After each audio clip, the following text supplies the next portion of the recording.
Good morning, सुप्रभात। आज रविवार का दिन है, स्पेशल संडे। इसमें मैं अपनी बातों को आपके बीच रखता हूँ मोटिवेशनल के तौर पे, ताकि क्या हो, आपके जीवन बेहतर हो और साथ ही साथ मेरे जीवन में भी क्या हो, अच्छाई आए, बेहतर हो।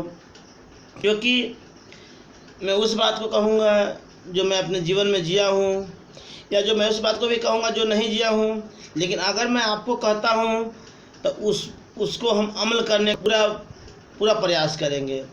क्योंकि हमारी गायत्री मिशन का, हमारे गायत्री परिवार का एक ही मिशन है, भाषणबाजी नहीं हम लोग करते हैं। हम लोग ऑथेंटिक बात करते हैं, जो बात कहेंगे वही करेंगे हम लोग। तो बात है कि संडे के क्लास है, तो किसी भी काम करने के पहले हम गायत्री मंत्र का आह्वान करते हैं।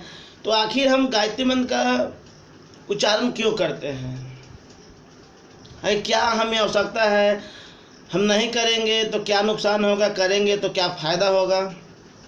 इस बात पे भी हम क्या करेंगे, चर्चा करेंगे। और हर एक रविवार की तरह हमारे आज का भी कार्यक्रम 2 पार्ट में होगा। एक तो हम अपने गायत्री मंत्र और अपने मिशन के बारे में आपको बताएंगे। दूसरी रहेगा, आप अपने जीवन में बेहतर पढ़ाई कैसे कर सके और अपने मंजिल की तरफ कैसे पहुँचे, इसके लिए मैं आपको बात को रखूँगा। तो सबसे पहले गायत्री मंत्र की विशेषता बता दूँ आपको। ये ऐसा मंत्र है जो करने से क्या होगा, आपको जीवन में सकारात्मक आएगा। आपके अंदर क्या आएगा? आपके अंदर सकारात्मक आएगा। क्योंकि सकारात्मक बहुत ही ज़रूरत है आज के जीवन में। अगर आपके पास सकारात्मक नहीं है तो क्या हो जाएगा, थोड़ी सी बातों में क्या हो जाएगा, आप निराशा हो जाएंगे, उदास हो जाएंगे। लेकिन अगर आपके पास सकारात्मक है तो कोई बात नहीं। इसलिए कहा भी गया कि स्ट्रगल इन लाइफ, संघर्षी जीवन है। अगर बिना जीवन में संघर्ष ही नहीं है तो जीवन में क्या कोई मज़ा नहीं है, कोई रहस्य नहीं है। तो ये जो गायत्री मंत्र है, हमें यही सब, गायत्री मंत्र क्या करता है, हमें ताकत देता है। वो ताकत देता है कि हर एक परिस्थिति में कैसे जिया जाए। हो सकता है कि कभी कभी क्या हो, आपके हर एक चीज़ आपके फेवर में हो, आप जो भी करें तो उसमें आपका रिजल्ट अच्छा हो जाए। जैसे कभी कभी कहा जाता है ना कि अगर आपका लक्ष्य सही हो तो आप मट्टी भी छुएंगे तो सोना बन जाएगा। अगर आपको लक खराब है तो सोना को भी छुएंगे तो क्या होगा, मट्टी बन जाएगा। अर्थात कभी कभी ऐसा होता है लक कि आपको अगर फेवर में है तो कुछ भी करेंगे तो क्या हो जाएगा, उसमें सफल हो जाएंगे। लेकिन जब कभी कभी ऐसा भी होगा, जब आप प्रयास करेंगे भी तो क्या होगा, उसमें सफल नहीं होंगे। तो उस समय क्या करता है मंत्र ना, ये मंत्र जपने से क्या होता है कि हर परिस्थिति में आपको एकदम बैलेंस कर देता है रहने के लिए। चलो कोई बात नहीं है, नहीं सफल हुए, अगले बार हो जाएंगे। तो ये सब क्या करता है, हमें पोटेंशियल देता है। गायत्री मंत्र क्या करता है, ये सब चीज़ों को होता क्या है ना कि आपको इनर एबिलिटी को बढ़ा देता है। अर्थात जो हमारी अंदर की जो क्षमता होता है ना, उसको बिल्ड करता है। क्या करता है, इनर को हम लोग जो ये क्या करता है, गायत्री मंत्र हमारी अंदर के शक्ति को क्या क्या बढ़ा देता है। अर्थात हर परिस्थिति में मस्त रहने के लिए बता देता है। तो मैं थोड़ा सा बता दिया आपको, एक ऐसा मंत्र है, सद्बुद्धि का मंत्र है। अगर आप ऐसा जीवन में करेंगे इस मंत्र को, तो मैं विश्वास दिलाता हूँ आपको कि आपके जीवन में आपकी विचार होगा, पवित्र होगा, सकारात्मक होगा। इस बात को मैं 100% गारंटी देता हूँ, क्योंकि मैंने भी जीवन में अप्लाई किया हूँ, तभी मैं बता रहा हूँ। ऐसा नहीं कि मैं सिर्फ किसी ने हमें बता दिया, भाषणबाजी कर दिया और मैं इसको आपके विचार के प्रस्तुत करना अगर नहीं। मेरे मित्र, हम अपने जीवन में इसका प्रयोग करता हूँ और प्रत्येक दिन प्रयोग करता हूँ। सुबह शाम मैं इसका प्रयोग किए बिना नहीं रख सकता। I can't live without meditation. मैं बिना मंत्र का, जाप मंत्र का हम रह ही नहीं सकते हैं। अगर नहीं हम करेंगे तो हमें क्या हो जाएगा, मन ही नहीं लगेगा। अर्थात हमें लगेगा कि मैं क्या हूँ, कुछ भूला भूला लग रहा हूँ, कुछ खोया खोया हमें लग रहा हूँ, ऐसा हमें महसूस होता है। क्योंकि ऐसी मंत्र है कि इससे करने से क्या होता है, हमें इनर सेटिस्फैक्शन मिलता है, हमारे आत्मसंतुष्ट होता है। तो हमें क्या होता है, अपने काम को करने में हमें सहायता प्रदान होता है इस मंत्र से। तो आइए मैं सबसे भावभरा निवेदन करता हूँ कि इस मंत्र का आह्वान करें, और जब हमारे चैनल पर आप इसे विजिट करेंगे और सुनेंगे तो आप भी क्या करेंगे, इस मंत्र को आह्वान करेंगे, ताकि क्या होगा, आपकी बुद्धि कैसा हो, पवित्र हो। तो कमर सीधे करके मैं इस मंत्र को जाप करता हूँ। ओम भूर्भुवः स्वः तत्सवितुर्वरेण्यं भर्गो देवस्य धीमहि धियो यो नः प्रचोदयात्।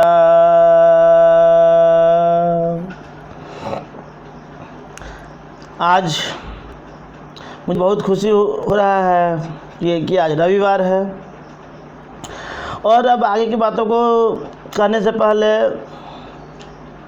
हमारे जितने भी देवी स्वरूप बहनें हैं, हमारे देवतुल भाई हैं, और जो भी हमारे भावक हैं, सबको चरण स्पर्श कोटि कोटि प्रणाम करता हूँ। और अब मैं अपने बातों को आगे रखता हूँ। इसमें लिखा हुआ है, अपना सुधार संसार की सबसे बड़ी सेवा है। बस अभी ज़्यादा कुछ नहीं करना है, बस आप अपने आप को सुधार लें। अगर आप रियली में अपने आप को सुधार लेते हैं तो ऐसे क्या हो जाएगा, हर एक व्यक्ति अपने आप को सुधार कर लेगा, तो फिर क्या हो जाएगा, अरे हर एक चीज़ अच्छा हो जाएगा। आगे लिखा हुआ, व्यस्त रहें मस्त रहें। जीवन में हमेशा एकदम अपने काम के प्रति लीन रहेंगे तो आपको किसी से कोई परेशानी नहीं होगा। व्यस्त रहें मस्त रहें, अर्थात अपने काम में, मतलब एज ए स्टूडेंट, अगर आप स्टूडेंट हैं तो आपकी क्या है, आप उसे ईमानदारी से पढ़ते रहें। अगला है, मुस्कुराते रहिए। जीवन में है अब ऐसा नहीं कि हमेशा निगेटिव में रहना है, बस क्या करना है, सुख है या दुख है, हमेशा क्या करता है आदमी को मुस्कुराते रहना चाहिए। अर्थात हर एक स्थिति में क्या होना चाहिए, जीने का प्रयास करना चाहिए, क्योंकि life is not the bed of roses. क्या है, जीवन फूलों का तो सेज है नहीं। जीवन है तो आपको फूल है तो उसमें कांटे भी लगता है। ये जीवन है तो कभी कभी क्या होगा, आपके साथ समस्या भी आएगा, कभी कभी अच्छा भी लगेगा। हमारे साथ भी ऐसा होता है। ऐसा नहीं है कि मैं गायत्री बंद कर दिया अब हमारे साथ क्या कोई समस्या ही नहीं आएगा, तो फिर तो हम तो विकलांग हो जाएंगे। हम तो फिर क्या हो जाएंगे, विकलांग हो जाएंगे। इसलिए हम भगवान से यही मनाते हैं कि अगर आप हमसे खुश हैं तो हमें भी क्या समस्या देते रहें, समस्या दें, तो इससे क्या होगा, हमें भी उसे क्या होगा, जूझने के लिए कैपेबिलिटी चाहिए, क्षमता चाहिए। तो क्या होगा, उसके लिए प्रयास करेंगे हम, तो क्या होगा, हमें खुशी मिलेगा। क्योंकि अगर समस्या ही नहीं आएगा तो जीवन में क्या होगा, मज़ा ही नहीं आएगा। इसलिए क्या होनी चाहिए, जीवन में समस्या आनी चाहिए। इधर लिखा हुआ PYP बिहार, क्योंकि हमारे मिशन गायत्री परिवार का है, अपना बिहार पटना प्रांतीय प्रकोष्ठ का थी है PYP। आप इस पर जाकर आप वीडियो देख सकते हैं, लेक्चर देख सकते हैं। हम तो निमित्त मात्र हैं। I am nothing, God's give me then I am something. मैं तो कुछ नहीं हूँ, मैं तो एक सुई के नोक के बराबर भी नहीं हूँ। मैं आपको क्या, हम किसी को क्या मोटिवेट कर सकते हैं, हम कोई ऐसा मोटिवेटर तो है नहीं। बस जो भी थोड़ा मोड़ा सीखा हूँ, थोड़ा मोड़ा जब गायत्री मंत्र किया हूँ तो थोड़ा मोड़ा प्रेरणा मिला है, तो उसी बात को क्या करता हूँ, शेयर करता हूँ। क्योंकि हमेशा मन में भाव आता है कि जो भी मैं सीखा हूँ तो अपनी बातों को भी रखूँ, क्योंकि जो भी मैंने सीखा हूँ रियलिटी सीखा हूँ, तो ही मैं आपको बात को बता रहा हूँ। जैसे आपको मालूम होगा, हम इस बात को बताते हुए भी खुशी होता है कि रेगुलर तो नहीं हो रहा है, लेकिन आपको गीता के भी लेक्चर को लिया जा रहा है इस वेबसाइट पे, जो हमारे जो चैनल है। तो आप गीता को भी स्वाध्याय करें, गीता के भी जब लेक्चर हो तो उसे आप ध्यानपूर्वक सुनेंगे। तो अब तो आपको विशेषता मालूम चल गया कि कितना फ़ायदा है गायत्री मंत्र का और क्या क्या है। अब आगे मैं अपनी बातों को कुछ एक दो कहानियों को प्रस्तुत करता हूँ। वो जो कहानी है मैं पिछली बार बताया था, फिर से आज उसी कहानी को बता रहा हूँ। इतनी कहानी मार्मिक है, जो कभी कभी ऐसा भी होता है, कहानी तो हमारे पास माइंड में हज़ारों पड़ा हुआ है, लेकिन धीरे धीरे सब कहानियों को क्या करूँगा, ओपन करूँगा।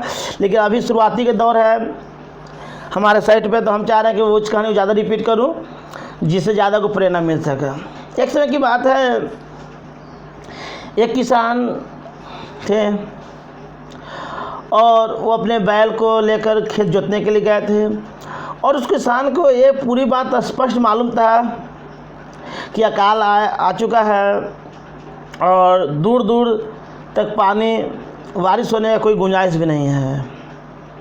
लेकिन फिर भी क्या किया, उसने अपने हल को और बैल को लेकर चले गए खेत पर, और खेत को क्या किया, जब गए तो वहाँ पे खेत में हल चलाने लगे। उसी समय बादल वहाँ से क्रॉस कर रहा था।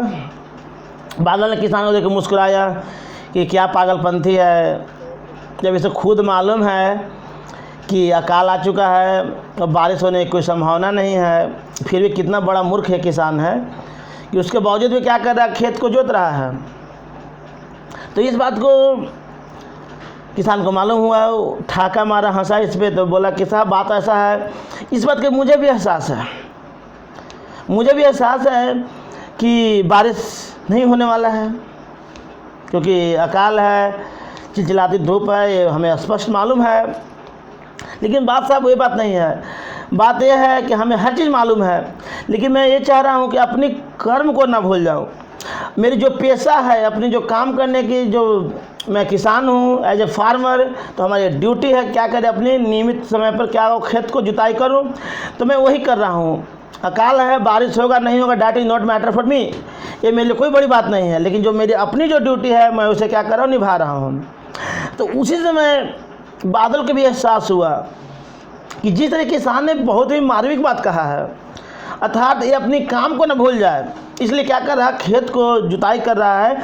तो हमें भी ये जिम्मेवारी है कि अपनी काम को न छोड़ो, अर्थात हमारी क्या है, बादल बन के बारिश होना हमारी कर्तव्य है, तो हम भी अपनी कर्म को न भूल जाऊँ, इसलिए क्या करें, हम भी अपना कर्म को करें। तो उस समय क्या होने लगा था, फिर बारिश भी होने लगा था। तो यही बातें हैं। तो सबसे रिक्वेस्ट करेंगे, जिस फील्ड में आप हैं, अपने कर्म को ना भूलें, उसे करते रहें। उसका आउटपुट क्या होगा, इनपुट होगा, that is not matter for you. जैसे एज ए स्टूडेंट, जब आप विद्यार्थी हैं, तो इस बात को कतई ध्यान ना रखें कि हम सफल होंगे कि नहीं होंगे। आपकी कर्म है, it's your duty to study, ये आपकी जब कर्तव्य है कि पढ़ना है, तो क्या करें, आप पढ़ें, बिना किसी सोच विचार किए हुए क्या करें, आप पढ़ें, क्योंकि आपकी क्या है, जिम्मेवारी दी गई है। तो अब तो क्या होना चाहिए, अपने कर्तव्य को 100% उसमें प्रयास करनी चाहिए। जैसे एज ए टीचर, जैसे मैं शिक्षक हूँ, तो हम क्या करेंगे, हम 100% क्या करेंगे, आपको अच्छा से पढ़ाने का प्रयास करेंगे। ठीक है। तो ये कहानी बहुत ही मार्मिक था, इस कहानी को आप जीवन में अप्लाई करेंगे कि जिस फील्ड में हो आप उसमें करें, बिना सोचे विचार किए हुए कि उसकी इनपुट और आउटपुट क्या होगा। अब देखे भी होंगे, जैसे अब आप देखेंगे तो जब माता सीता को जब रावण ने हर ले गया था, तो पुल बनाने की बात हुई कि अब कैसे जाना होगा, तो कोई तो साधन टेक्निक दिख नहीं रहा था, तो पुल बनाने की बात आया। बांदर भालू सब ने हेल्प किया, तो उसके में क्या किया, अपना गिलहरी ने भी अपना हेल्प किया, जितना बना किया ना।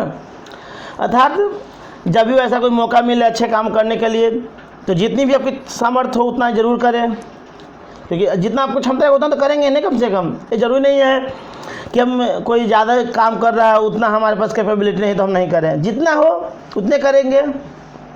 ठीक है।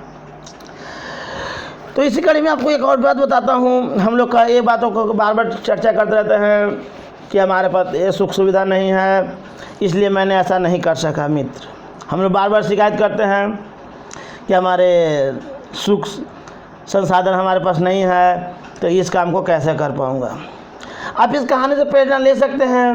ये कहानी है डॉक्टर APJ अब्दुल कलाम की। आप उनकी जीवनी को जानते होंगे। रामेश्वर में एक छोटे से परिवार में उनका जन्म हुआ,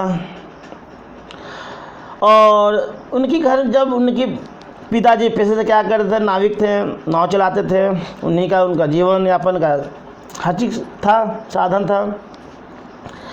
एक समय तो ऐसा हुआ कि उनके पिताजी का बोट भी क्या हो गया था, कभी तूफान में क्या हो गया था, वो भी टूट टट गया था।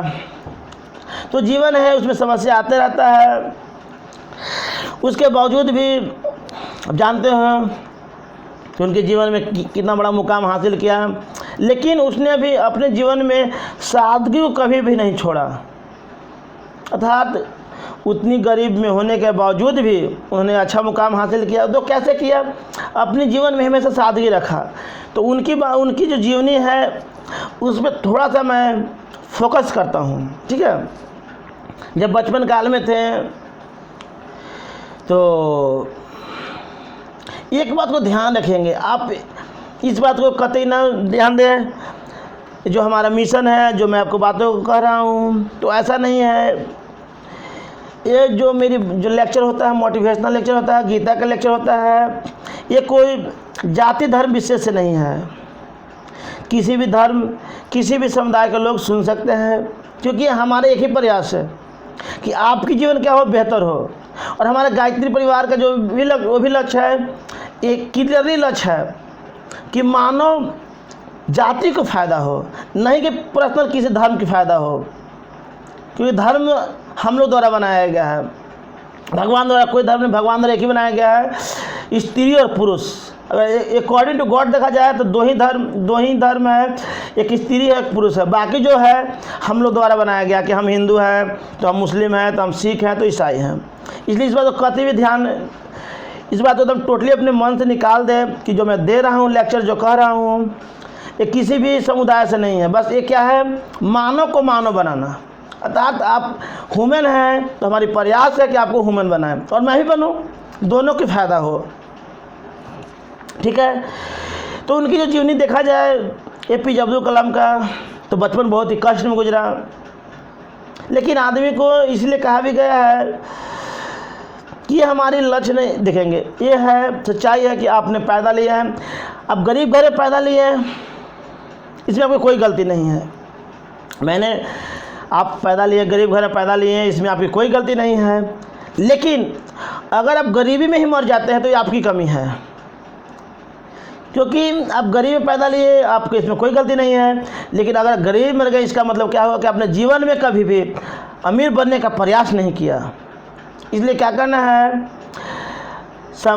अगर आपके पास सुख सुविधा संसाधन न भी हो तो उसे क्या करें, प्रयास करते रहें। तो क्या कर सकते हैं, अपने जीवन में उस चीज़ को अर्जित आप कर सकते हैं। You can earn. तो उनकी जो जीवन था, जब छोटी सी अवस्था में थे तो उनको पास पढ़ने के लिए क्या था, पैसा नहीं था। तो एक उनके शिक्षक जो थे वो फ्री ऑफ कॉस्ट पढ़ाते थे, 5 बच्चों को पढ़ाते थे। लेकिन उसके लिए क्या था, कंडीशन था, उसी बच्चे को पढ़ाते थे जो अर्ली इन द मॉर्निंग, अर्थात जो सुबह में क्या करता था, स्नान करके आता था, उसी को पढ़ाते थे गुरुजी। ये क्या करते थे, सुबह सुबह स्नान करके जाते थे, और ठंडी का ही दिन क्यों ना हो, सुबह सुबह क्या करके स्नान करके जाते थे। उसके बाद जब 5-7 साल के रहे थे तो क्या करते, वो पेपर को भी बेचा करते थे रामेश्वर में, ठीक है। तो अर्थात जीवन है, जीवन में समस्या आएगा। आप देख सकते हैं कि इतनी कम संसाधन में APJ अब्दुल कलाम बन गए, मिसाइल मैन के भी से नाम से जाने गए। जब उन्होंने 2004 में जब राष्ट्रपति बनने का ही मौका मिला तो वहाँ भी गए तो बहुत सादगी जीवन जिया उन्होंने। तो आपको मालूम होगा कि जब उनको लेने के लिए गए थे लोग कि भाई राष्ट्रपति आ रहे हैं, तो उनके पास तो बहुत सा सामान होगा, कई गाड़ियाँ लेके आए थे, लेकिन देखिए मात्र 2 सूटकेस लेके आए थे। और राष्ट्रपति भवन में रहते हुए भी उनकी और मैं कहानियों को बताता हूँ विस्तार से। आदमी आखिर जब बड़ा होता है तो उसमें विनम्रता कैसे आए, अर्थात वो हर व्यक्ति के भाव को कैसे समझ सके, इस बात में क्या करना है, हमें चिंतन करना है। तो क्या हुआ कि जब एक समय की बात है, अब राष्ट्रपति हैं तो जाहिर सी बात है कि महामहिम है, तो कई कारणों से इधर उधर जाना होता है। तो एक समय गए थे ठीक है। तो रसोइया ने विशेष तौर पे उनके लिए खीर बनवाया था। किनके लिए? राष्ट्रपति महोदय अर्थात डॉक्टर APJ अब्दुल कलाम के लिए। तो उन्होंने कहा, रसोइया कहा कि सर ये आपके लिए विशेष तौर से बनाया गया, सिर्फ आपके लिए विशेष तौर पर मैं बनाया हूँ। तो उन्होंने कहा कि तुम इस खाना को क्या कर दो ना, ये तो खीर तुम बनाए हो इसको साइड ही कर दो, क्योंकि मैं इसको नहीं खाता। हम उस दिन खाएंगे जो सबके लिए तुम बनाओगे, जितना भी वहाँ पे लोग हैं, वहाँ पे कर्मचारी हैं, अगर तुम सबके लिए बनाते हो तो ठीक है, उस दिन ही मैं ग्रहण करूँगा। अर्थात मेरे लिए कोई विशेष नहीं होनी चाहिए। उनकी जीवन की और मैं कहानियों को बताता हूँ, जो आज उनके बारे में चर्चा कर रहा हूँ, थोड़ी सी प्रकाश डाल दूँ। एक बार और की बात है, तो राष्ट्रपति हैं तो कई कारणों से उन्हें मीटिंग में जाना पड़ता है। तो मीटिंग में गए हुए थे तो उन्हें काफ़ी लेट हो गया, तो पहले ही बता दिए थे कि हम हो सकता है लेट से आएंगे, तो अपना खाना पीना क्या करना, खा के अपना सो जाना, कि हम अपना लेट से आएंगे तो क्या करेंगे, अपना खा लेंगे। तो कहने का मतलब है कि हर एक व्यक्ति को कष्ट को समझते, हर एक व्यक्ति को समस्या को समझते थे। ऐसा कभी भी नहीं सोचे कि क्या मैंने राष्ट्रपति होते हुए अपने जो भी हमारे कर्मचारी से बोल दो कि नहीं हम आएंगे, तुम जगह रहना, ये होना। उन्होंने कहा था हर एक व्यक्ति को भावनाओं को समझते थे, यहाँ तक कि पक्षी को भी भावनाओं को समझते थे। एक बार क्या हुआ कि एक उनके जो राष्ट्रपति भवन था उसमें मोर था, उसे किसी कारण चोट उठ लग गया था, पंख काम नहीं कर रहा था, तो उसके लिए भी क्या क्या उपचार करवाया था। अर्थात वो हर व्यक्ति हो या जीव जंतु क्या करते थे, उसके भावनाओं को भी समझते थे। और आप जानते ही होंगे वो कितने बड़े मोटिवेटर थे, खासकर विद्यार्थी के लिए, क्योंकि उन्होंने हमेशा विद्यार्थी के जीवन पर फोकस किया। जैसे उन्हें किताब पढ़ेंगे, द विंग्स ऑफ फायर पढ़ेंगे, मैंने भी उनकी किताब पढ़ा हूँ, द विंग्स ऑफ फायर पढ़ा हूँ, बहुत अच्छा किताब है। उनकी किताब पढ़ेंगे तो आपको काफ़ी उसमें इंस्पिरेशनल मिलेगा। आप तो हम आपसे रिक्वेस्ट करेंगे कि उनकी जो जीवन की जो लिखी हुई किताब है द विंग्स ऑफ फायर है, या उनकी एक और किताब है, उनकी पूरा जीवनी को कलेक्शन किया हुआ है, तो वो भी किताब को पढ़ेंगे। उसका नाम क्या है, तो ऐसा नाम क्या है ध्यान नहीं आ रहा है। द विंग्स ऑफ फायर पढ़ेंगे, अगले बार मैं बता दूंगा उस किताब की कहानी का क्या नाम है। तो अब एक कहानी आपको आगे बताते हैं। मदन मोहन मालवीय के बारे में बता रहा हूँ आपको, BHU के संस्थापक हैं। तो मदन मोहन मालवीय के बाद क्या हुआ कि जब उनको एक मन में ख्याल आया मदन मोहन मालवीय जी का कि क्या हो एक हिंदू विश्वविद्यालय बनाया जाए, जो BHU बनारस हिंदू विश्वविद्यालय है, उनको मन में ख्याल आया। तो मन में ख्याल से तो होता नहीं ना, मन में ख्याल आ गया, हमें भी मन में ख्याल आ कि हमें कर लेंगे, तो उसके लिए क्या होना चाहिए, संसाधन होनी चाहिए। उनको मन में ख्याल आया तो क्या किया, चंदा कलेक्शन करने लगे। तो चंदा कलेक्शन करने के दरमियान उनको एक बार कलकत्ता निजामुद्दीन के पास भी जाना पड़ा।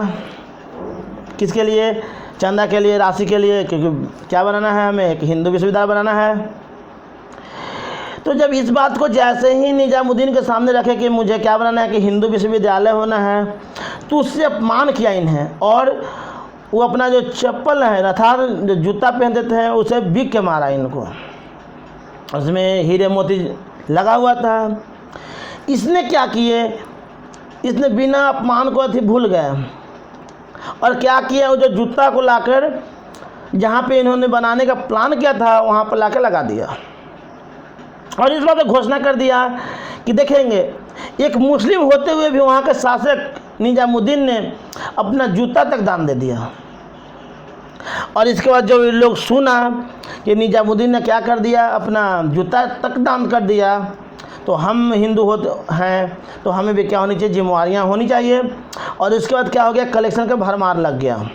अर्थात देखें इस निगेटिविटी को भी कैसे उन्होंने पॉजिटिविटी में बदल दिया। अर्थात उन्हें तो अपमान किया था, तो अर्थात अपमान कोई भी करे तो उस अपमान को भी आराम से सहें, उसे कोई दिक्कत सह लेना चाहिए, ठीक है। तो यही फिर आगे देखते हैं। तो एक बात और है, तो तो ये जो मैं कहानियाँ को बता रहा हूँ बहुत ही मार्मिक कहानियाँ, इसे आप ध्यान में रखेंगे एज ए स्टूडेंट। ऐसे हमारे जीवन में बहुत एक्सीडेंट है, तो मैं भी अपनी कहानियों को भी शेयर करूँगा। वैसे जब वक्त आएगा तो आपको ये 2 कहानियाँ बताया। इसके बाद आप एज ए स्टूडेंट, आप विद्यार्थी हैं, तो आप हमेशा अपने गोल के प्रति चिंतित रहें। जिस आप लक्ष्य को गोल बनाए हैं कि हमें पाना है, तो उसके लिए कितना एफर्ट लगाना है उस आप भी जानते होंगे। आप क्या करें, एक शेड्यूल बनाएं कि जिस एग्ज़ाम को आप तैयारी करते हैं, जैसे आप यूपीएससी की तैयारी करते हैं, तो आपको ये जानकारी होनी चाहिए कि किस विषय से कितना प्रश्न को आता है। आप सबको डाटा बना लें और आपको जो 24 घंटे का समय दिया गया है भगवान द्वारा, उसे अपने अकॉर्डिंग क्या कर ले, उसे अरेंज कर लें कि हमें कौन सी समय में कैसे अध्ययन करना है। अर्थात प्लानिंग ज़रूरी होनी चाहिए। अगर प्लानिंग नहीं होगा ना तो बहुत समस्या होगा। किसी भी काम को करने से पहले प्लानिंग बहुत ही ज़रूरी बनाना है। प्लानिंग नहीं बनाएंगे तो जैसे मान लीजिए सपोज हमें कहीं जाना है, प्लानिंग ही नहीं है, घर से निकल गए। अब घर से निकल गए तो जा रहे हैं कहीं भी चले जा सकते हैं। अगर मुझे प्लानिंग रखने की फलाना जगह जाना है और उसके बाद क्या करना है, लौट जाना है, तो क्या होंगे, हम समय पे चले भी जाएंगे और समय पे क्या हो जाएंगे, वहाँ से लौट भी जाएंगे। लेकिन अगर प्लानिंग ही नहीं बनाए तो हम जा रहे हैं। अर्थात एक लक्ष्य सेट होनी चाहिए। जिस भी फील्ड में आपको जाना है, आपको टीचर बनना है, डॉक्टर बनना है, इंजीनियर बनना है, आपको मेडिकल में जाना है, या आपको कहाँ, आपको यूपीएससी क्वालिफाई करना है, बैंकिंग में जाना है, कहीं भी जाना हो, तो उसके लिए प्री प्लानिंग होना ज़रूरी है। कैसे उसमें सफल हो, उसके लिए क्या होगा, आप बनाएं कि कौन सा सब्जेक्ट से कितना आता है, और ये भी आपको एनालिसिस करना है कि आपको उसको कैसे पढ़े। तो कैसे पढ़ने के लिए क्या होगा, आप स्ट्रैटेजी बनाएं। जितना भी सब्जेक्ट है, कौन आपको सब्जेक्ट अच्छा है, कौन किस में ज़्यादा आप कमज़ोर हैं, उसी अनुसार क्या करें, अपना रूटीन बना कर आप ईमानदारी से पढ़ें। और ईमानदारी जीवन में कैसे आएगा, नॉर्मली आपको ऐसा नहीं आ पाएगा। अगर आप गायत्री मंत्र का गायत्री मंत्र का आपने अगर मेडिटेट करने लगा था, आप चैंट करने लगा, तो आपके जीवन में ईमानदारी 100% आएगा। इस बात को मैं गारंटी देता हूँ आपको, क्योंकि गायत्री मंत्र जब से मैं करता हूँ, अर्थात सिंस 2030 से मैं करता हूँ, तो हमारे पास कितना ईमानदारी आया है वो मैं जानता हूँ। अगर इस पर एक्सप्लेन करूँ तो काफ़ी आपको लंबा समय लग सकता है। उसके पहले होता था उतना ईमानदारी नहीं था, लेकिन जब इसको मैंने किया तो बहुत ज़्यादा ईमानदारी का जो कोर्स है ना, जो ड्यूरेशन बढ़ गया था। अब ऐसा नहीं कह दूँ, अभी कह दूँ कि क्या हो कि मैं पूरा ईमानदार ही बन गया हूँ, ऐसा भी नहीं कहा जा सकता है। बट पहले के अपेक्षा ज़्यादा मैं अपने काम के प्रति डिवोटेड रहता हूँ, इस बात का मैं गारंटी देता हूँ आपको। तो आप इसे भी लागू करें अपने जीवन में। और आगे हारिए नहीं हिम्मत का एक पेज मैं लेता हूँ, पिछले 2 क्लास से ले रहा हूँ, तो आज भी मैं एक पन्ने को ले लेता हूँ। उसके पहले कुछ कोटेशन है, देख लेता हूँ कहाँ तक हम पढ़े थे।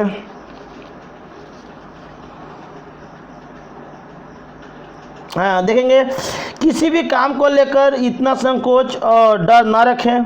जिंदगी एक प्रयोग है, जितना ज़्यादा प्रयोग करेंगे उतना बेहतर होते जाएंगे। हाँ, जीवन क्या है, एक प्रयोग है। Life is just like a laboratory. क्या है, जीवन कैसा है, एक प्रयोगशाला की तरह है। आप जितना ज़्यादा प्रयोग करेंगे उतने आगे जीवन में बढ़ेंगे। इस बात का एकदम बिल्कुल फैक्ट है। जीवन क्या है, प्रयोग है। प्रयोग ही नहीं करेंगे तो क्या आगे बढ़ेंगे। किसी भी फील्ड में अगर प्रयोग करेंगे तभी आप उसमें सफल होंगे। तो क्या है, it means life is just like a laboratory. प्रयोगशाला की तरह जीवन है, जितना ज़्यादा प्रयोग करेंगे उतना ही आगे आप सफल होंगे। इसलिए प्रयोग करें अपने जीवन को। आगे कहता है, खुशी परफ्यूम की तरह है। खुशी क्या है, परफ्यूम की तरह है। जब तक इसे खुद पर नहीं छिड़केंगे औरों को खुश नहीं कर सकते हैं। क्या है, ज़िंदगी क्या कर रहा है कि परफ्यूम की तरह है। जब तक इसे खुद पर नहीं छिड़केंगे औरों को खुशी नहीं कर रख सकते हैं। अर्थात आप क्या करेंगे, सबसे पहले तो क्या करें, आप पहले आप क्या करें, किसी भी काम करो क्या करें, खुश रहने का प्रयास करें, तभी आप किसी को खुशी दे सकते हैं। अगर मैं निराश हूँ तो मैं कितना भी चाह लूँ तो हम किसी को खुश नहीं रख सकता हूँ। It means it's my duty, it's में क्या मेरी कर्तव्य है कि दूसरे को खुशी देना होगा, तो उसके पहले खुश रहना सीखना होगा। Be practical. कहने का मतलब क्या हुआ कि अगर आप किसी को खुशी देना चाहते हैं तो उसके पहले क्या होगा, आपको खुश रहने के लिए सीखना होगा। क्योंकि अब एक निराश व्यक्ति क्या हो सकता है, किसी को निगेटिव दे सकता है, पॉजिटिव नहीं दे सकता है। क्योंकि अगर मैं सकारात्मक आज हूँ तभी मैं आपको बीच इस बात को रख रहा हूँ कि आप भी सकारात्मक बने, अर्थात बी पॉजिटिव हो। तो क्या कहा है कि खुशी क्या है, परफ्यूम की तरह है, जब तक इसे खुद पर नहीं छिड़केंगे औरों को खुश नहीं रख सकते। अर्थात जो बात किसी को कह रहे हैं तो उसको क्या करें, जीवन में लागू करें। अर्थात खुशी देना चाहते हैं किसी को तो पहले खुश रहने के लिए सीखना होगा, तभी किसी को आप दे सकते हैं। आगे कहता है, आपकी जिस काम में पहले से महारत है और उससे आगे बढ़कर अगर आपने कुछ अलग प्रयास नहीं किए तो आप कभी आगे नहीं बढ़ पाएंगे। बहुत सच बात है। जिस काम में आप एक्सपर्ट हैं, ठीक है, आप जिस काम में एक्सपर्ट हैं, लेकिन अगर आप दूसरे काम में भी एफर्ट नहीं होना चाहेंगे तो क्या हो जाएगा, आप आगे नहीं बढ़ पाएंगे। अर्थात जिस काम में आपको महारत हासिल है तो दूसरे काम में भी क्या करें, महारत हासिल करें, तभी आप आगे बढ़ पाएंगे। ओके, तो आगे ले लेता हूँ हारिए नहीं मेद का 3rd पेज। मानव मात्र को प्रेम करो। किसके ऊपर करो, आप ह्यूमन बीइंग है तो क्या करें, मानव है तो मानव से प्रेम करें, ईर्ष्या कभी ना करें। क्योंकि ईर्ष्या ऐसा चीज़ है कि क्या होगा, आपको अंदर ही अंदर खोखला कर देगा। तो किसी से भी ईर्ष्या ना करें, यहाँ तक कि पेड़ पौधे पशु से भी क्या करें, ईर्ष्या ना करें। अगर हिंसक है तो अलग, थोड़ा सा हिंसक होता है तो क्या हम लोग डर के उसे मार भी देते हैं। तो कह रहा है कि मानव मात्र को प्रेम करो। बहुत ही मार्मिक किताब है, आप इसे कभी भी जीवन में पढ़ें। आप इस किताब का हेडिंग ही है हारिए नहीं हिम्मत। अर्थात किसी भी कंडीशन में हारना नहीं है, हिम्मत को स्ट्रगल करते रहना है। तो one day comes in your life you will get the goal. क्या हो जाएगा, एक दिन क्या हो जाएगा, आपको गेट कर जाएंगे गोल को, जो लक्ष्य होगा क्या हो जाएगा, उसे पा लेंगे। लेकिन किसी भी कंडीशन में हारना नहीं है। 1000 बार गिरिए लेकिन प्रयास करने में कभी भी ना छोड़ें। 1000 बार आप असफल हों लेकिन क्या करना है, प्रयास कभी भी नहीं छोड़ना है। ये हमारे गुरुवर द्वारा लिखा गया है, पंडित श्री राम शर्माचार्य। आप कहीं भी किताब पर मिल सकता है, खासकर हमारे गायत्री परिवार का जो स्टॉल लगता है उस पर किताब को आसानी से मिल जाएगा। आप इसे पढ़िए, नहीं तो हमारे साइट पर विजिट करते रहें, क्या होगा, हम तो आपको इसको बताते ही रहेंगे। ये लिखा हुआ है मानव मात्र को प्रेम करो। इसमें लिखा हुआ है हम जिस भारतीय संस्कृति, भारतीय विचारधारा का प्रचार करना चाहते हैं उससे आपके समस्त कष्टों का निवारण हो सकता है। मैं जिस बात को आपको बता रहा हूँ, रख रहा हूँ, क्या होगा, उससे क्या हो जाएगा, आपके जीवन को हर समस्या को समाधान हो सकता है। राजनीतिक शक्ति द्वारा आपके अधिकारों की रक्षा हो सकती है। कहा कि राजनीतिक शक्ति द्वारा आपके अधिकारों की रक्षा हो सकती है। अर्थात जो हमारे जो भी राजनीतिक लोग हैं क्या करें, हमारी क्या होता है, अधिकार को रक्षा करते हैं ना। पर जिस स्थान से हमारे सुख दुख की उत्पत्ति होती है उसका नियंत्रण राजनीतिक शक्ति नहीं कर सकती है। लेकिन अगर आपको सुख दुख चाहिए, सुख और दुख चाहिए, तो हमारे जो राजनीतिक कंट्रोल इस बात को नहीं कर सकती है। हाँ, वो आपकी अधिकारों को रक्षा कर सकते हैं, लेकिन जो सुख दुख की जो बातें हैं वो राजनीतिक द्वारा क्या नहीं किया जा सकता है, उसको कंट्रोल नहीं किया जा सकता है। यह कार्य आध्यात्मिक उन्नति से ही संपन्न हो सकता है। इसके लिए क्या होगा, आध्यात्मिक चिंतन से क्या होगा, आपकी जो क्या होगा, सुख दुख की क्या कंट्रोल किया जा सकता है। आगे लिखता हुआ है मनुष्य को मनुष्य बनने की वास्तविक शक्ति भारतीय संस्कृति में ही है। अगर मनुष्य को मनुष्य बनना है तो क्या होगा, भारतीय संस्कृति में ही इस बातों को निहित है। यह संस्कृति हमें सिखाती है, अर्थात ये हमें कल्चर सिखाती है कि मनुष्य से प्रेम करने को पैदा हुआ है। अर्थात मनुष्य है तो मनुष्य से क्या करना, आपको प्रेम करना है, लड़ने मरने को नहीं। अर्थात मनुष्य है तो मनुष्य किसी को बनाए, ये नहीं कि जीवन ये नहीं बना किसी लड़ते झगड़ते रह, नहीं। आप मनुष्य हैं तो क्या करें, आप अपने आप को अच्छा बनाएं, लड़े झगड़े किसी से नहीं। एक किताब में लिखा हुआ, हमारे गुरुवर द्वारा लिखा गया है, ये हमारी बात नहीं है। अगर हमारे सभी कार्यक्रम ठीक ढंग से चलते रहें तो भारतीय संस्कृति का सूर्योदय अवश्य होगा। हाँ, अगर सब चीज़ क्या होगा, ठीक ढंग से चलते रहेगा तो जो हमारा संस्कृति है, भारतीय संस्कृति है, क्या होगा, इससे सूर्योदय अवश्य होगा। अर्थात जो हमारा जो संस्कृति है दुनिया का हर व्यक्ति मानेगा, ऐसा हमारे गुरुवर द्वारा लिखा जा रहा है। तो अंत में सबसे भावभीर मेरा निवेदन रहेगा कि जो भी ये लेक्चर हुआ, जो भी आपको अच्छा लगा होगा, ये बात हमारा नहीं है, हमारे गुरुवर द्वारा लिखा गया है, उसी से मैं सीख के बताया हूँ। हाँ, अगर इसमें जो भी त्रुटियाँ हो गया होगा वो हमारे द्वारा कहा गया होगा। जो भी इसमें क्या अच्छी बात लगा होगा, हमारे गुरुवर द्वारा कही गई संदेश की बातों को मैं सुनाया हूँ, उन्हीं का होगा। लेकिन जो इसमें से त्रुटियाँ हुआ होगा वो हमारी तरफ से हुआ होगा। तो आप सबको भाव भरा मैं निवेदन करता हूँ, प्रार्थना करता हूँ कि आप हमारे कार्यक्रम को आप इतना हमें प्यार देते हैं। और अंत में मैं आप सबसे आग्रह करता हूँ, निवेदन करता हूँ कि आप अच्छे बने और दूसरों को भी प्रेरित करें ताकि वो भी क्या करें, अच्छा बने। इसी बातों के साथ मैं सबको बारंबार हृदय से प्रणाम करता हूँ और मैं आपकी उज्जवल भविष्य के लिए मैं गुरुवर से ही प्रार्थना करूँगा, क्या हो, हर एक व्यक्ति का जीवन कैसा हो, उज्जवल हो, अच्छा हो। तो thanks to everyone for give me support. Thanks to everyone.